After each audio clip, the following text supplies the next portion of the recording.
Francesca, kaya ko to. Malakas ako, Jericho. Magpapagod ka lang sa akin eh. He lowered his head and shook it. Iwan mo na lang ako. Masasaktan lamang kita. Never. Hey, listen.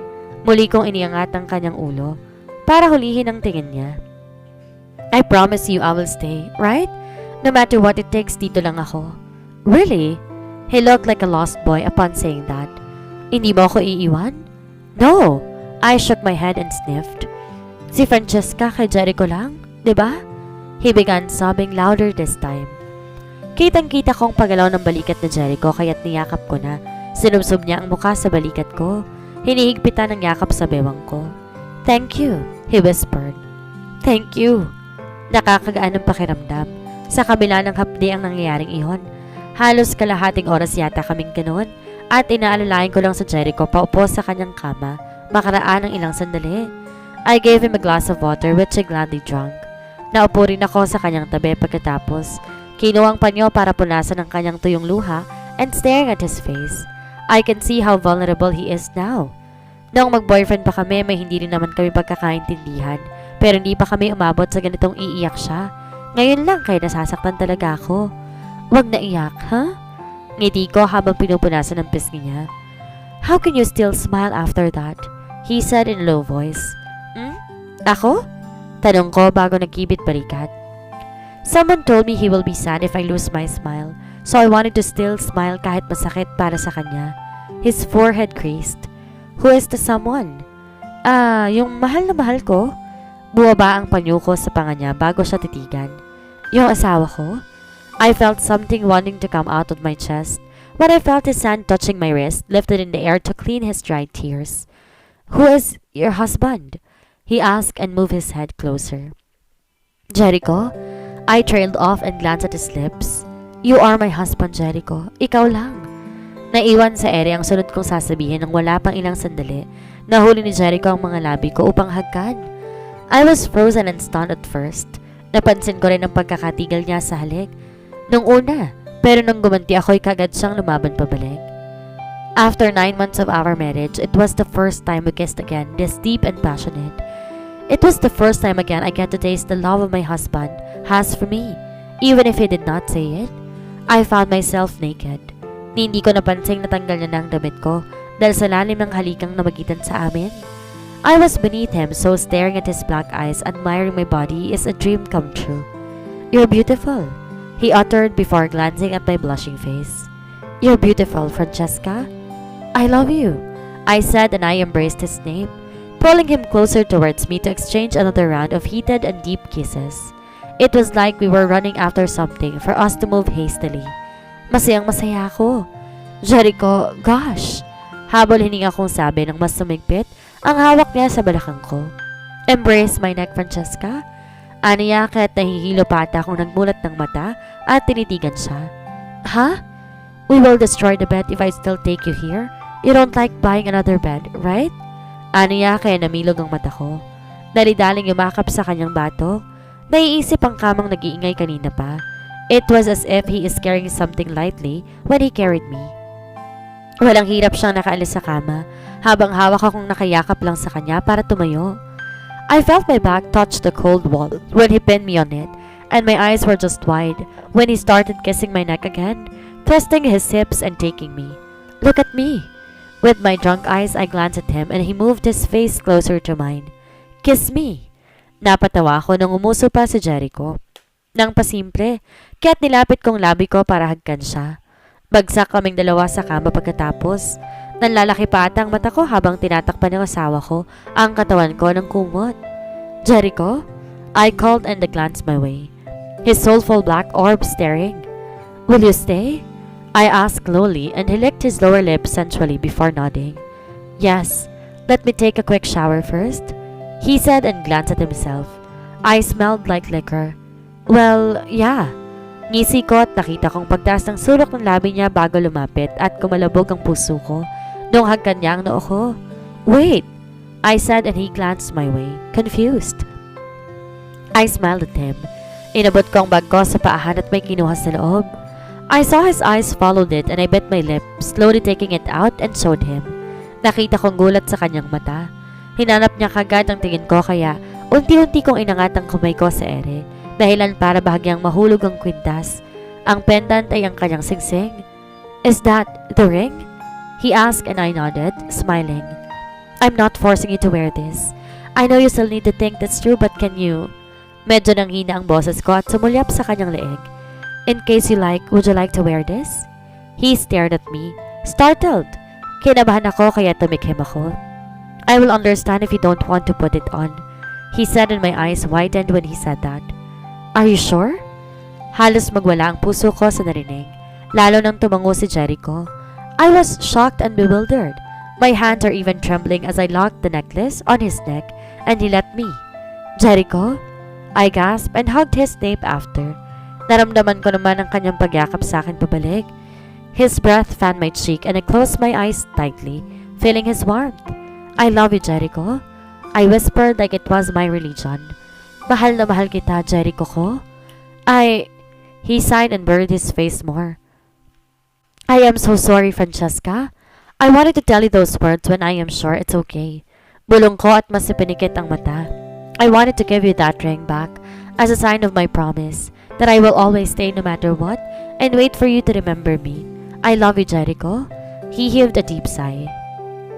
Unti-unti, lumayo siya sa akin at sinapo ang pisngi ko.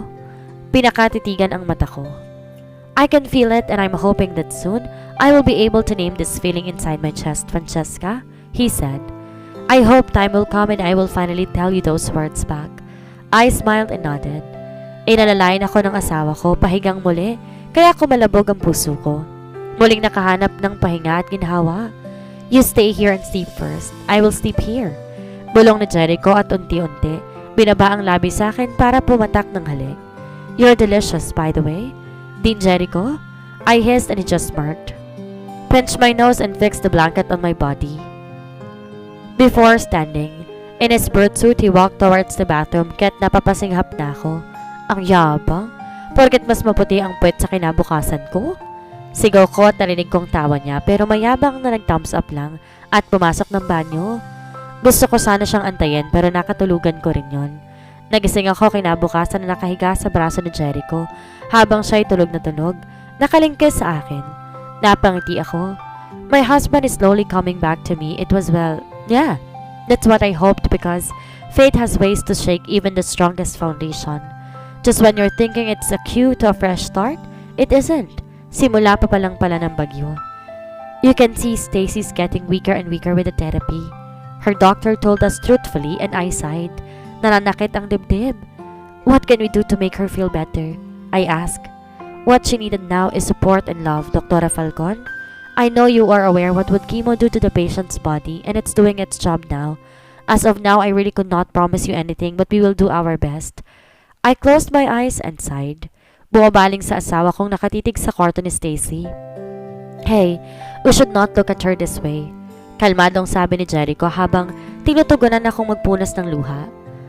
Sorry, si Stacy kasi she'll be okay, okay? Hinaplos ni Jericho ang pisngi ko. She will make it, like she always did before. She would, right? I cannot bear thinking that way, Jericho. Hindi ko kakayanin kapag nawala si Stacy. Hindi siya mawawala, iling niya. Bakas ko ang conviction sa boses niya. I promise her we will adopt her once she is well. It was hard on both of us but we have to remain strong for Stacy. Like always, chemotherapy took a toll on her. Wala na siyang buhok noon pa, kaya hindi niya nagbago pero pumayat siya. Stacy is a healthy-looking baby girl and now she's thin. And I was so hurt because I can see her pale and almost lifeless. Mama, bakit po ikaw nag-cry ulit? Halos bulong na iyon na tanong niya. No, hindi ako umiiyak, Stacy. Lambing ko. Nag-cry po ikaw eh. She said even lifting her small hands and it looked so weak, she could not even raise it. Kaya tinulungan ko siyang ilagay yon sa pisngi ko. Stacy? Mama, okay naman po ako, no? Sakit po ulo ko palagi. I sniffed. Kung di lang siguro ko hinawakan ni Jericho, hagulhol na ako ron sa harap niya. Well, baby, it's normal. Ganun talaga kapag nagkikimo, di ba? Marahang sabi niya sa bata, kaya unti-unti kong kinuha ang kamay ni Stacy sa pisngi ko para hawakan. Opo, Papa, she nodded. Pero po, hihilo ko palagi. May blood po sa nose ko po. Ayoko rin mag-eat kasi pangit po ang lasa. Bitter po. Don't worry, you will be better, okay? I promise, Mama Francesca and I promise we will go to the amusement park when you get better. Kaya lakasan mo loob mo ha, Stacy ko? Mahinang sabi ko kahit nanginginig ng boses. We will stay here with you. Dito lang kami ni Papa sa tabi mo. Yay! She said with such enthusiasm. Mama Francesca and Papa Dean, sana po happy lang po kayo ha. Huwag po kayo aaway kasi po sasakit ang heart ni Stacy. Oh, we won't, ngiti ko. Tsaka po, Mama and Papa, want ko pong sabihin sa inyo, super thank you po kasi love na love ninyo po ako. Wala akong magulang pero kayo po ang naging Mama and Papa ko ng ilang years po. Happy ako kasi hindi ako alone kasi po meron akong Mama Francesca at Papa Dean. Nakita ko ang paghulog ng luha sa pisngi ni Jericho. Maski ako ganun din kaya dali-dali ako nag-iwas at nagpunas. Why are you saying that, baby? I asked. We are grateful because we have our little Stacy here. Kaya gustong-gusto namin ni Papa Dean na nandoon kami palagi. Naglalaro ng dolls mo. Kasi po, dinig ko po sabi ni Doctor, baka hindi daw kaya ng body ko. Stacy? Jericho trailed off. Okay lang po, Papa. She smiled faintly. Matagal naman na po ako nag-div din po dito. Thank you kasi po, nilove niyo akong dalawa. Love na love din po kay ni Stacy from the bottom of my heart po. Sana po always kayong happy ni Mama Francesca. Sana magka-baby po kayo para may sister na po ako. It made me chuckle. Nakita ko ang pagtaas ng sulok ng labi ni Jericho sa narinig. Pero inabot niya ang bata at hinaplos ang pisngi. Maybe your sister is still fighting for her spot? Sinapak ko sa Jericho kaya tumawa siya at gumisay pagkatapos. Well, you will definitely see her, right Francesca? Oo naman. Nag-init ang pisngi ko at pasimpleng umirap sa bastos na si Falcon. You will be well soon enough, Stacy, and you will see your sister. Ngiwi ko kay Jericho na nangingisi na naman. Promise po, Mama? She smiled and showed me her pinky. Promise, I smiled. Papa, promise po? She grinned at him and Jericho, despite his lonely eyes, smiled and looked finger. I promise, young miss. For a month, Stacy's therapy continued. Pahina siya ng pahina pero sinisigurado namin ni Jericho naroon kami palagi sa tabi niya. One day after telling Stacy I have to go home early, she smiled at me. Mama, anniversary niyo po ni Papa Dean? She smiled faintly, her eyes small and in the verge of closing her eyes. Opo baby, anniversary namin na mag-boyfriend kami dati. I smiled at her. Uuwi si Mama para magluto ng surprise kay Papa kaya huwag ka maingay ha. Secret lang? Opo. She smiled. Gusto ko po yan, Mama. Hindi ko po sasabihin kay Papa kapag nag-visit siya. Kahit lang ako. Shh! I laughed. Inalikan ko ang kanyang pisngi at pinisil. Hayaan mo, baby. Magluluto din ako ng healthy tapos dadalan kita dito bukas para makakain ka. Opo. She offered her tiny hand kaya't masaya ko siyang niyakap. I love you, my little Stacy. Rest well. Bulong ko bago ako tumayo at kumaway sa kanya. I'll see you tomorrow, darling. Salamat po, Mama. You're welcome. I have to go na. Tita Feby will check on you here from time to time. Secret lang natin yung surprise kay Papa, ha? Opo. She just waved at me, the sweetest smile I've ever seen from her rose. Thank you po, Mama, she said while waving. Alam ko ang schedule ng asawa ko dahil halos parehas kami, kaya alam ko uuwi siya mamayang alas 9 ng gabi. Di naman ako nakapagpaalam dahil may operation siya, kaya't nagsabi ako sa sekretary niya. I was informed that his last schedule kaya pag-uwi ko naghanda na ako. It's our 4th anniversary being in a relationship. Netong nakaraan naman naging maayos ang pagkasama naming dalawa. Di namin inopen sa alaala niya at sumubok muli ng panibago and it was good. Great perhaps. I can notice him remembering some of our memories together. There's this one time he told me he saw me wearing a strawberry dress kaya tuwang-tuwa ako. I even got my cute bangs back kaya Francesca na Jericho talaga ang datingan. Nag-message ako kay Jericho. Are you coming home now? I'll wait for you. Sabay na tayo sa dinner. Alright, I'll be there soon. I saw you sneaking in groceries yesterday. I wonder what will you cook with it? Surprise me please. Take care. I cooked foods for my surprise romantic dinner for two. I prepared roasted beef, salad, and wine. Naganda rin ng healthy na pagkain para kay Stacy bukas. At nang masindihan kong tanandila, maisabog ang rosa simula pintuan ng bahay, agad akong nagbihis. I wore the strawberry dress he mentioned, the one I used before in our convention. It gave me a nostalgic feel that I was chuckling as I looked at myself in the mirror. Feeling bagets ka, Francesca, ha? I told myself, remembering my 5-year-ago self. I finished the candlelit dinner. Naupo sa upuan saktong alas 9. Inantay ang asawa ko sa pagdating para surprise. Pero 15 minutos nang nakakalipas, wala pa siya. Di ko pinabrema yun nung una kaya't saglit ko munang pinatay ang kandila sa takot na maubos at nag-message. Are you coming home? Can you give me a heads up if you're near? I received no reply. Kalahating minuto nang lumipas, wala pa rin. Kaya nanood ako ng video sa internet. An hour had passed and it alarmed me already. Mabilis akong nagdipa ng message. Hi Jericho, where are you? Are you almost here, babe? But 2 hours had passed and it's 11. He's still not here. I called him and he was unattended. I was getting nervous that I called Castor and Brian and they told me he wasn't with them. I'll just wait here, Jericho. I sighed. Nahihilo na ako sa gutom kaya't binuksan ko ng wine para sumimsim at libangin ang sarili ko, pero di ko rin may pagkakailang kinakabahan ako. I called again and again but he wasn't answering at all. Para hindi mag-isip na may nangyaring masama sa kanya, kinalma ko ang sarili. Tumayo para initin ang pagkain at hindi bahaw pagka-uwi niya. I was walking back and forth, nervous while sipping on my wine, waiting for him to come back home but midnight struck and he did not come at all. I called him again and again and gasped upon seeing it answered by him. Hello, Jericho? Francesca? He called and I gasped in relief, closing my eyes. Oh God, I was so worried about you, Jericho. Where are you? Are you okay? Are you coming home na? San ka? Hindi ako makakauwi. I noticed the despair on his voice, confusing me. Huh? Dean, come here. When I heard that voice, I froze. Para akong binuhusan ng malamig na tubig sa narinig. Jericho, is that Vanessa? Mariing tanong ko at narinig kong buntong hininga niya. I'll explain. Natigil siya.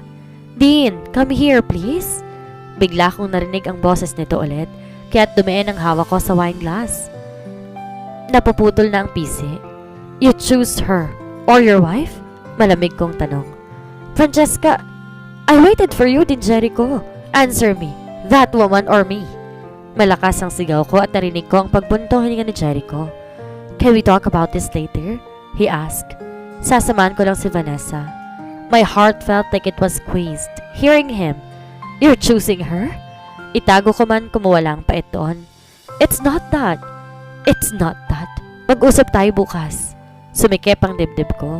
Pakiramdam ko nahihirapan ng huminga kaya't pinikit ko ng mariin ang mata para pigilin ang pag-iyak. Why don't you just choose me, Jericho? Bulong ko. Pilit winawalang frustration, hindi ko na maitago. Why? Even just for this time, choose me. Why don't you come home? Umuwi ka na sa akin, Jericho. Wala siyang naging sagot. Ilang segundo pa si Jericho, tahimik, para kung nabasag sa sunod niyang sinabi. I'm sorry but she needs me, he said and dropped the call. Namanhid ata akong bigla sa narinig mula sa kanya. Natulala sa phone at wala pa yatang ilang segundo.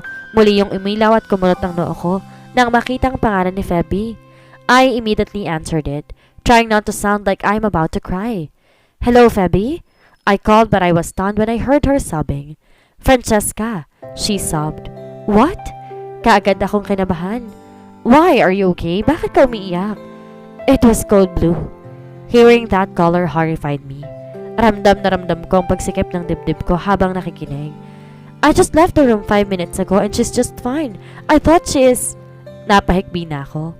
Ang mga luha na huhulog sa pisngi. Humihigpit lalong hawak sa wine glass. Nanginginig. We rushed there. She was trembling. We rushed there and she was having cardiac arrest. We tried reviving her, Francesca. Stacy is gone. She almost whispered those words, completely breaking me this time. Nabitawan ko ang phone ko. Kasabay ng paghulog nito ay nabitawan ko rin ang wine glass. My knees trembled. Bumagsak ako ng upo sa lapag habang patuloy ang mga luha sa pagpatak. Walang tigil. Punong-puno ng sakit ang dibdib. I'm done. I'm done. Ayoko na, wala na. I felt something scratch my hand and when I glanced at it, nakita kong pagkakahagip nito sa nabasag na baso. Dahilan para magkasugat yon at umagos ang dugo. Pagod na ako. Pagod na ako. I chuckled blankly when I saw my reflection on the broken glass, and those empty laughters turned to soft cries and sobs when I began shaking, catching my breath. Couldn't even bear to take those empty and broken vows anymore. Couldn't even look at the fake smiles my reflection has on that shattered glass. At dito na po nagtatapos ang kabanata ng ating kwento. At sana'y muli niyo po akong samahan sa mga susunod pang kabanata. Maraming salamat po. Ingat po tayong lahat.